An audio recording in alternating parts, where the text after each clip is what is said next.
मार्गशीर्ष महिना सुरू झाला की आपल्या सगळ्यांच्या घरी खंडोबाचं नवरात्र बसवलं जातं। खंडोबा हे आपल्या महाराष्ट्राचं कुलदैवत आहे। महाराष्ट्र कर्नाटक या दोन्ही राज्यांमध्ये खंडोबाचं नवरात्र कुळधर्म कुळाचार म्हणून बसवलं जातं। खंडोबाचं नवरात्र हे 6 दिवसाचं असतं, त्याला षोडशोत्सव असं म्हटलं जातं, पण आपण त्याला नवरात्रच म्हणतो।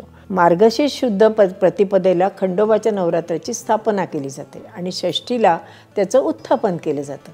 ज्या वेळेला खंडोबाच्या नवरात्राचं उत्थापन केलं जातं त्यावेळेला तळी भरली जाते। बऱ्याच जणांकडे ही पद्धत आहे, म्हणजे माझ्या माहेरी तळी भरण्याची पद्धत आहे, पण सासरी काही तळी भरण्याची पद्धत नाही। प्रत्येकाच्या घरी खंडोबाचं नवरात्र बसवण्याची किंवा तळी भरण्याची प्रथा वेगळी असू शकते, परंतु तरीसुद्धा ज्यांच्याकडे तळी भरली जाते ती कशी भरायची, ती का भरायची याबद्दल या व्हिडिओमध्ये आपण माहिती घेणार आहोत। खंडोबाचं नवरात्र आपण का साजरं करतो? कारण ऋषींच्या विनंतीला मान देऊन मणिमल्लाचा वध खंडोबाने केला आणि म्हणून हे नवरात्र साजरं केलं।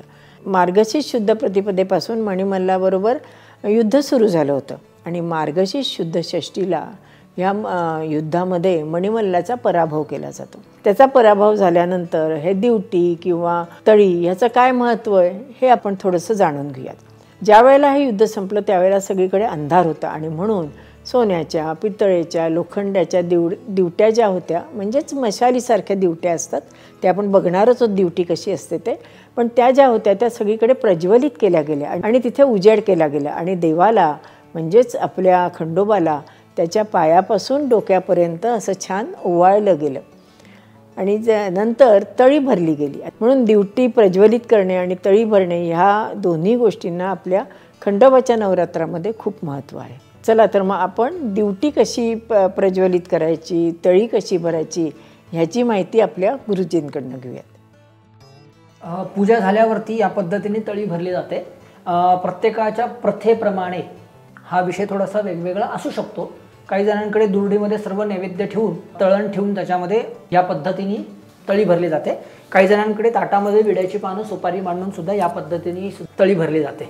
तळी भरताना 5 पुरुषांनी टोपी घालून डोक्यावरती ही जी तळी आहे, तळी आणि हे दिवटी असं एकत्र उचलायचं आहे आणि अशा पद्धतीने देवांचा जयघोष करायचा आहे आपल्याला। येळकोट येळकोट जय मल्हार, येळकोट येळकोट जय मल्हार, येळकोट येळकोट जय मल्हार। आता ही झाली दिवटीची माहिती, पण आणखीन काही गोष्टी सांगायच्या राहिल्या बरं का। या नवरात्रामध्ये 5 दिवस उपास केला जातो आणि 6व्या दिवशी हा उपास सोडला जातो। आपण चातुर्मास करतो, चातुर्मासामध्ये आपण कांदा, लसूण, वांगी खाल्ली जात नाही, तर 6वा जो दिवस असतो म्हणजेच मार्गशीर्ष शुद्ध षष्ठीचा त्याला चंपाषष्ठी असं म्हटलं जातं आणि त्या दिवशी खंडोबाला मुख्य करून वांग्याचं भरीत आणि बाजरीचा रोडगा याचा नैवेद्य दाखवला जातो। काही जणांकडे बाजरीचे दिवे करून त्याने सुद्धा 5व्या दिवशी ओवाळलं जातं बरं का। असं प्रत्येक प्रांतातल्या, प्रत्येक भागातल्या, प्रत्येक घरातल्या पद्धती या वेगळ्या असतात। आपल्याला ज्या पद्धती माहिती आहेत त्या पद्धतीने आपण हा खंडोबाचं नवरात्र साजरं केलं तरीसुद्धा चालू शकतं। ह्या नवरात्रामध्ये सुद्धा जसं आपण देवीला नंदादीप लावतो की नाही 9 दिवस, तसा 6 दिवससुद्धा तेलाचा दिवा किंवा काही जणांकडे तुपाचाही दिवा लावला जातो, म्हणजे समई लावली जाते।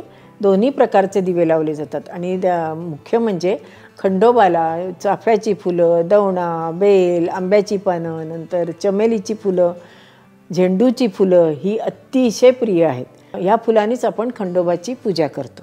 अशी दिवटी आणि बुदल्याची माहिती आपण या आपल्या व्हिडिओमध्ये बघितली। अशीच माहिती मिळवण्याकरता आपली संस्कृती बाय अनुराधा या चॅनलला लाईक करा, शेअर करा, सबस्क्राईब करा आणि हो, बेल आयकॉन दाबायला विसरू नका। धन्यवाद।